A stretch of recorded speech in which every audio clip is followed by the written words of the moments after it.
चलो आगे देखो, हम सब पढ़ रहे थे क्या है, विद्युत धारा। क्या पढ़ रहे थे? विद्युत धारा, इलेक्ट्रिक करंट ना। धारा घनत्व तक हो गए थे ना। आगे डालो, विशिष्ट प्रतिरोध। विशिष्ट प्रतिरोध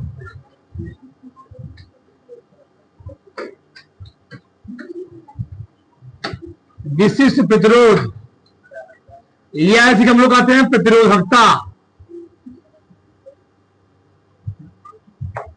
स्पेसिफिक रेजिस्टेंस,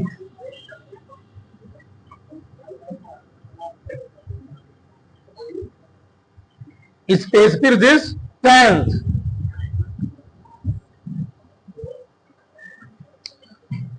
तो यहां से देखो, पहले चालक के किसी बिंदु पर उत्पन्न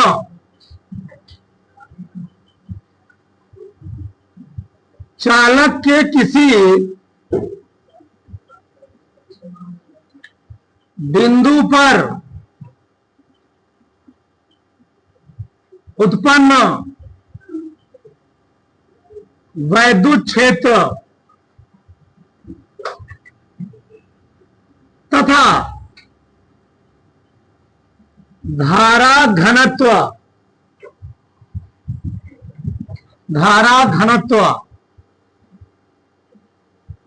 के अनुपात को विशिष्ट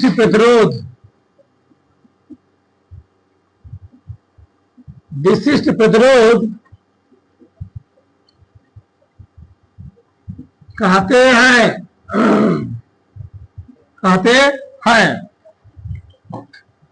चालक के किसी बिंदु पर उत्पन्न वैद्युत क्षेत्र तथा धारा घनत्व के अनुपात हम लोग क्या कहेंगे? विशिष्ट प्रतिरोध कहते हैं। इसमें लिखो, इसे रो से प्रदर्शित करते हैं।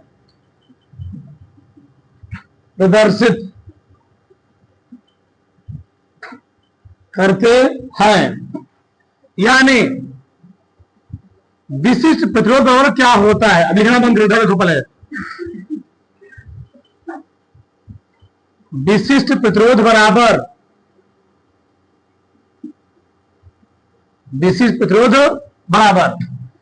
वैद्युत क्षेत्र, इलेक्ट्रिक फील्ड। क्या जी? वैद्युत क्षेत्र बटे क्या है? धारा घनत्व। सही है। विशिष्ट प्रतिरोध हम लोग दिखाते हैं रो से। किसे दिखाते हैं? रो से बराबर वैद्युत क्षेत्र को ई से। किसे दिखाते हैं? ई से। धारा घनत्व को जे से। सही है। अब यहां समझो, हम पढ़ चुके हैं ई वो क्या होता है? B by D. क्या होता है? B by D. पढ़ाया ना? हाँ, चाहे बी बाई डी बोले, डी के स्थान हम यल भी लिख सकते, कोई दिक्कत नहीं है। तो ई बराबर होता है भैया बी बाई डी, चाहे लिखो यल। और जे वो लिखवाया था धारा घनत्व कहते हैं।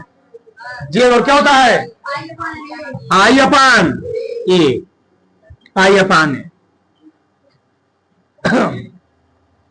ठीक। एकांक लंबाई के तार में उपस्थित विभव हम लोग कहते क्या है? विद्युत क्षेत्र। एकांक क्षेत्रफल में उत्पन्न धारक हम लोग कहते क्या? धारा घनत्व। जस्ट इसी पहले पढ़ाया गया था। एकांक क्षेत्रफल में उत्पन्न धारक हम लोग क्या कहते हैं? धारा घनत्व। अब बताओ क्या होगा यहां से? ये तो नीचे है, तो बी अपान में लिख लिया, गुणे ए कहां जाएगा? ए अपान क्या हो जाएगा? आई। तो आई को लिख लो यहां पर और यल को लिख लो यहां पर। यहां तक किसी कोई डाउट है? सब पीछे पढ़ाया गया है। ठीक। बताओ रो रो क्या निकला? अगर मैं आई के स्थान पे यल के स्थान पे ट्रांसफर करो इसको, तो हो जाएगा बी अपान गुणे ए अपान यल ना। कि वैसे भी जान जाओगे, क्योंकि हम लोग जानते हैं ओम के नियमानुसार ये फार्मूला कैसे आता है, हम लोग रट्टा मारते हैं। ओम के नियमानुसार क्या होता है, बी आई इंटू आर। बताओ तो आर और क्या हो जाएगा, बी अपान आई, यानी हम बी अपान आई का स्थान कर सकता हूं आर, यानी रो बराबर आ जाएगा क्या, आर गुड़े ए बाई यल। ठीक, तो क्या क्या रो बराबर आर गुड़े ए बाई यल। यहां तक बात समझ में आई? यानी यहां से निष्कर्ष क्या निकल रहा है, यहां से ये तो एक मैटर आ गया मान लो, अभी इसको तुम छोड़े रहो, तो कुछ और सिखाते हैं। क्या, अगर भैया हम लंबाई मान ले एक और क्षेत्र मान ले, एकांक भी मान ले, लंबाई भी एक हो जाए, एकांक हो जाए, क्षेत्रफल भी क्या हो जाए एक, यानी बताओ अगर यल का मान भी हो जाए एक या एक इकाई, एक इकाई, और ए का मान हो जाए एक वर्ग इकाई, क्या हो जाए, क्षेत्रफल है ना, वर्ग इकाई, इसीलिए हम लोग कहते हैं एकांक। क्या कहते हैं, एकांक। तो रो का मान किसका हो जाएगा, आर के बराबर। इस कंडीशन में हम लोग रो का परिभाषा क्या देते हैं, यानी विशिष्ट प्रतिरोध परिभाषा क्या देते हैं, एकांक लंबाई, एकांक लंबाई का एकांक अनुप्रस्थ काट वाले क्षेत्रफल में उपस्थित प्रतिरोध को विशिष्ट प्रतिरोध कहते हैं। फिर से, एकांक लंबाई या इकाई लंबाई था एकांक क्षेत्रफल, एकांक अनुप्रस्थ काट क्षेत्रफल वाले तार में उपस्थित प्रतिरोध को हम लोग कहते क्या है, यानी यहां से एक भाषा और निकली, क्या निकला, एकांक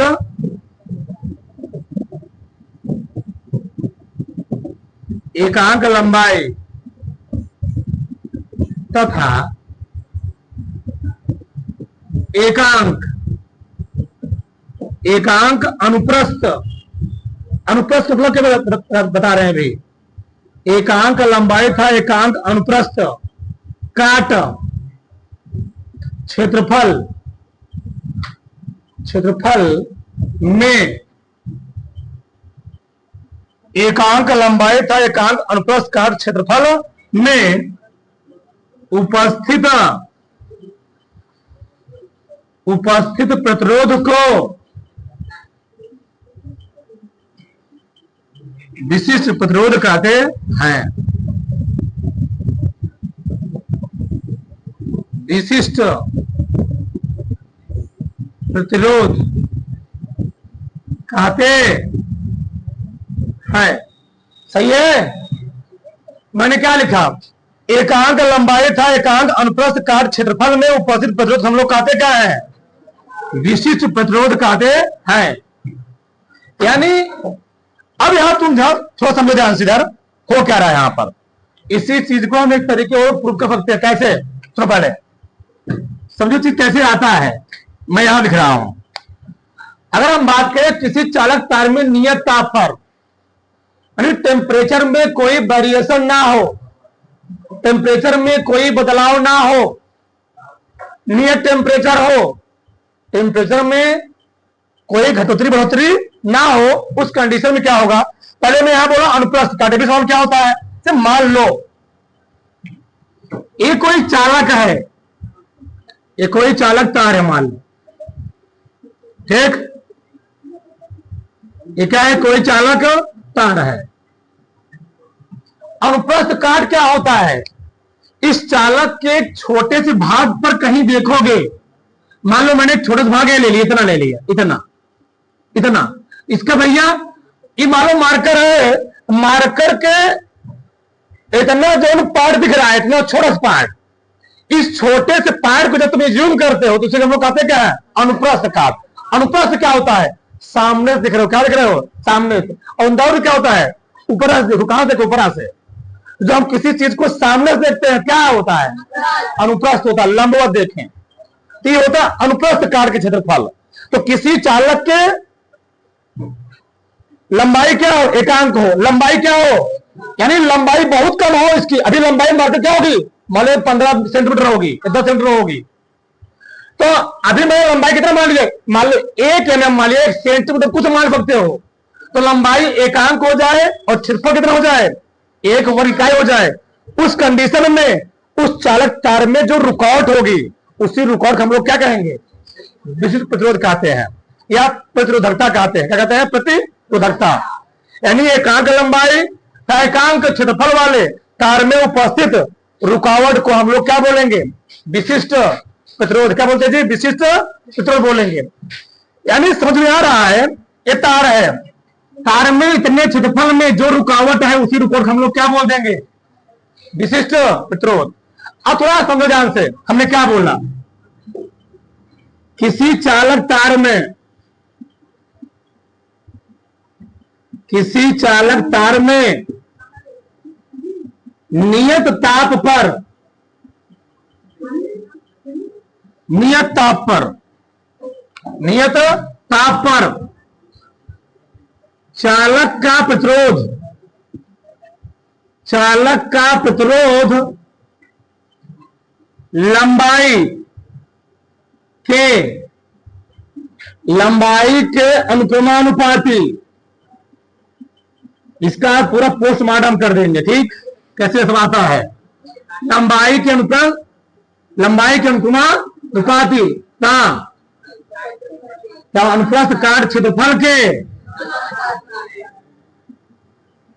अनुप्रस्थ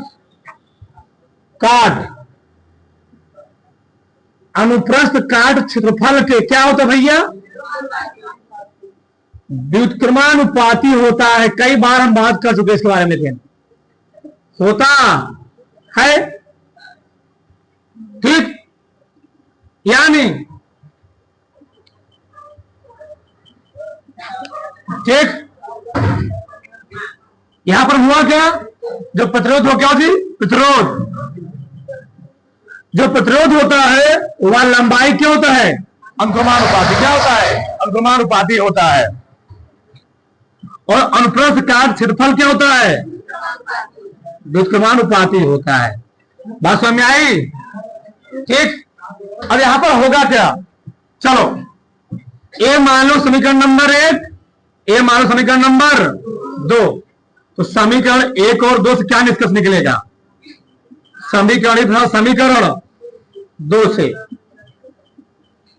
समीकरण 2 से क्या निकला निष्कर्ष, आर प्रोपोर्शनल एल बाई ए।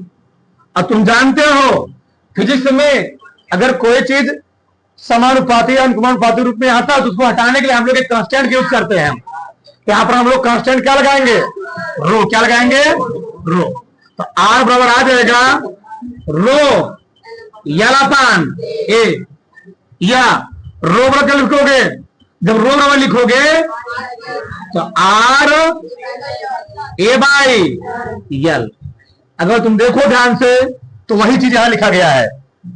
तो 2 तरीके मैंने ड्राइव कर दिया, 2 तरीके, एक तरीके से हो गया, एक तरीका ए हो गया। अच्छा, इससे निष्कर्ष क्या निकला, निष्कर्ष क्या निकल रहा है, यहां लिखा है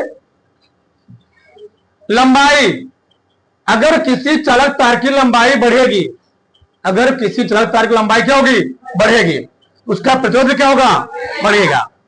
इसका मतलब क्या है, अगर हम अपने घर में 2 अलग अलग प्रकार के तार लेकर आए, मान लो हमारे घर के जस्ट पास में एक पोल गड़ा हो, वहीं उसी खंभे से ट्रांसफार्मर से मान लो जब हमारे घर के पास पोल लगा है वही समय तार को अपने घर में खींच लिया, करंट को क्या लेकर चलाया, करंट धारा लेकर आया। वही हमारे घर के पास मान लो कोई पोल बहुत दूरी पर खड़ा हुआ, मतलब क्या है 500 मीटर दूरी पर, या कितना है 1 किलोमीटर दूरी पर है। उस कंडीशन में लंबाई बढ़ गई ना, जब लंबाई बढ़ जाएगी तो जो धारक मार्ग में रुकावट होगी वो भी क्या हो जाएगी, बढ़ जाएगी। इसीलिए तुम लोग जान रहे, जो बड़े बड़े ट्रांसमिशन लाइट होते हैं, बड़े बड़े जब पावर प्लांटों में, बड़े बड़े फैक्ट्रियों में, बड़े बड़े उद्योगों में जब लाइट सप्लाई की जाती है, अगर वहां लाइट बढ़ रही है 33 kV, 33 kV का मतलब है 33,000 वोल्ट। अगर उस 33 kV लाइट को शहरों में वहां बना, उस 33 kV लाइट को शहरों में सप्लाई करेंगे, तो पता चला आते आते 33 kV वायुमंडलीय हरासमेंट कारण, उसमें लॉस के कारण वायुमंडल बहुत सारे, इसमें भी करंट में क्या हो जाएगा, लॉस हो जाएगा। अगर तुम लोग पढ़ोगे प्रत्येक धारा में बहुत सारे करंट क्या होगा, लॉस होगा। हमने भेजा 33 kV, लेकिन वहां 33 kV नहीं आएगा, हमको मिलेगा 25 से 30 kV मिलेगा। और यहां पर हम लोग क्या करते हैं, फिर उसको चेंज करते हैं, जो हमारे सही नहीं होता है। हम लोग वहां करते क्या है, बनाते 33 kV है, लेकिन उसको हम लोग चेंज कर देते हैं 64 kV में, 128 kV, 132 kV में। ज्यादा हाई वोल्टेज से सप्लाई वहां बेचते हैं, ज्यादा हाई वोल्टेज से आएगा तो बहुत सारी मान लो खपत हो जाएंगी, तो बहुत सारी क्या होता है, बच जाता है यहाँ पर। फिर हमारे गांव में क्या लगे होते हैं, ट्रांसफार्मर क्या लगे होते हैं, ट्रांसफार्मर। ट्रांसफार्मर काम ही होता है, अगर लो क्या कर दो, हाई कर दो, हाई कर दो, लो कर दो। तो हमको जिस प्रकार से रिक्वायरमेंट होती है उसी रूप में हम लोग क्या करते हैं, अपना यूज कर लेते हैं। नहीं, क्या मतलब है, अगर तार की लंबाई बढ़ा दोगे तो तार में रुकावट क्या हो जाएगी, ज्यादा हो जाएगी, बढ़ जाएगी। ठीक, ये पहला कंडीशन है। अगला क्षेत्रफल। क्षेत्रफल का मतलब भैया ये मोटा और पतला से, एक पतरका तार है, एक क्या है, एक पतरका तार है और एक मोटका तार है। एक क्या है, मोटका तार है। क्यों, तो अगर तुम केयर करना बहुत बढ़िया चीज है। एक पतला तार के लिए मतलब फैन चलने के लिए हमको बहुत मोटे तार की जरूरत नहीं है, पतला वायर लगा दो आराम चलेगा। और तू सोचो फैनों के लिए हम एकदम मोटा तार लगा देना, करंट जाएगा, आसानी से जाएगा, ये पर दिक्कत क्रिएट करेगा। ये बताओ, अगर इसी पतले तार को हमारे घर में जो लगे समरसेबल मोटर जो लगे हुए हैं, इसी पतले तार समरसेबल चला दिया जाए तो इसकी हालत क्या होगी, ये तुरंत कर जाएगा शॉर्ट सर्किट। यानी पतले, अगर तार का क्षेत्रफल घटेगा, तार का क्षेत्रफल घटने मतलब ये है तार का त्रिज्या घटेगी, और तार का त्रिज्या घटने मतलब ये है तार पतला होगा, और तार इतना पतला होगा तार में रुकावट उतना ही क्या होगी। यानी अगर तरवा रहेगा पतला, क्या रहेगा, अगर तरवा रहेगा पतला तो रुकावट क्या होगी, ज्यादा होगी। इसीलिए हम लोग बड़े बड़े मोटर चलाने के लिए, समरसेबल चलाने के लिए पतले पतले वायर का प्रयोग नहीं करते हैं, क्या यूज करते हैं, मोटे वायर का। क्यों, अगर तार का क्षेत्रफल ज्यादा है, क्षेत्रफल होने मतलब क्या, उसका त्रिज्या ज्यादा है, उसका व्यास ज्यादा है, व्यास ज्यादा मतलब तरवा मोटा है, क्या है, मोटा है। जब तरवा मोटा है उसका रुकावट भी क्या होगा, कम होगा। यानी तार का व्यास क्या है, ज्यादा है। जब तार का व्यास ज्यादा होगा, तार का क्षेत्रफल ज्यादा होगा, उसमें रुकावट क्या होगा, कम होगा। क्या जी, कम होगा, और करंट का फ्लो क्या होगा, आसानी से होगा। इसीलिए बड़े बड़े मोटर चलाने के हम लोग क्या यूज करते हैं, मोटे मोटे तार यूज करते हैं। ये बताओ, एक सकरी गली हो, एकदम हाईवे रोड हो, साइकिल चलाने में कहां मजा आएगा, हाईवे पर, रास्ता पूरा क्या है, खाली है। वही सकरी गली हो तो जाए आगे, ब्रेक मार दिए, रुक जाओगे, यानी हर रास्ते तुम क्या मिलेगा वहां पर, कोई मेरे सामने से आ रहा है। ठीक, अब भगवान ने कुछ और हो जाए, भगवान ने कहा देखो। ठीक, यहां तो बात समझ आई, यहां तक किसी को डाउट, उठा बाहर सुना, 18+ डाल लो। आगे देखो इधर, आगे गिना लो।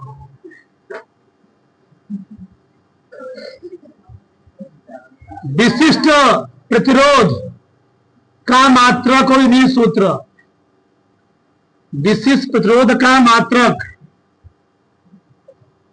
व विमीय सूत्र, व विमीय सूत्र। ठीक, इधर सबसे पहले अभी मैंने क्या निकाला, रो बराबर क्या निकालता हो, R A by L, L by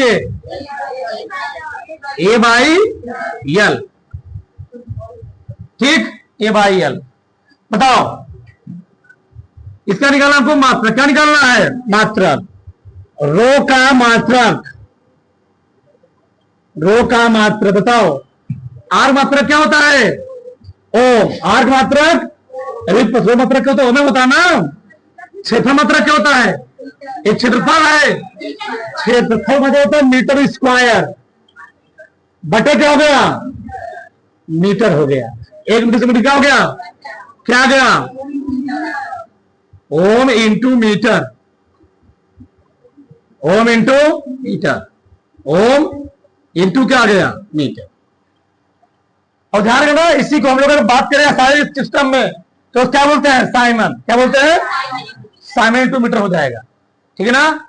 या अगर इसके बहुत सारे मात्रक हैं, इसको बोलते हैं मोहो इनवर्स, क्या बोलते हैं, मोहो इनवर्स इंटू मीटर भी, तो ज्यादा हम लिख रहे हैं। आगे देखो, बीमा, रो की बीमा, रो की बीमा क्या लिखूंगा, R into A by L. R का जानते हो ना, आर करना जानते हो, निकाल सकते हो। बी बराबर आई इंटू आर बराबर बी अपान आई, बी और क्या होता है डब्ल्यू अपान क्यू ना, बी और डब्ल्यू अपान क्यू ना जी। जिसका तुमको विमान ना मालूम तो फार्मूले करके निकाल सकते हो वहां से, मान लो भाई चन्ना याद हो तो बी और आई इंटू आर, आई बराबर बी अपान आर बराबर बी अपान आई, और बी और क्या होता है डब्ल्यू अपान क्यू। अब रखो सब, चलो आर क्या निकालोगे इसका बताओ, आर का क्या देगा, डब्ल्यू जानते करते हो ना, M L square T power minus Q क्या होता है ए इंटू टी, आई क्या होता है ए, क्या क्या बताओ, एम एल स्क्वायर टी की पावर माइनस 3 ए की पावर माइनस, अगर तुमको किसी को नहीं आया तो निकाल सकते हो तुम। आर कहां गया, आर रखो यहां पर, यम एल स्क्वायर टी की पावर माइनस ए की power -2 into A L square upon L, सही है। एक एल से क्या हो जाएगा, एक एल से कट गया, क्या आगे बोलो, यम एल क्यू टी की पावर ए का प्रकृति कैसी होती है इसकी, अदिश सदिश सब होती है, अदिश राशि क्या होती है, अदिश राशि, अदिश राशि उताल दो से, ठीक।